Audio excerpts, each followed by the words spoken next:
Olá, tudo bem?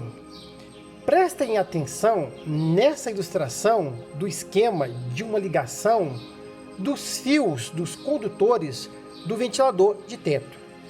Essa ilustração vai fazer vocês entender realmente como é o esquema de ligação dentro desse camarada aqui, ó.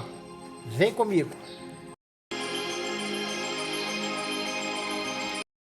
Importante você compreender também que nesse esquema a extensão e a direção da corrente elétrica se alternam de acordo com a sua frequência.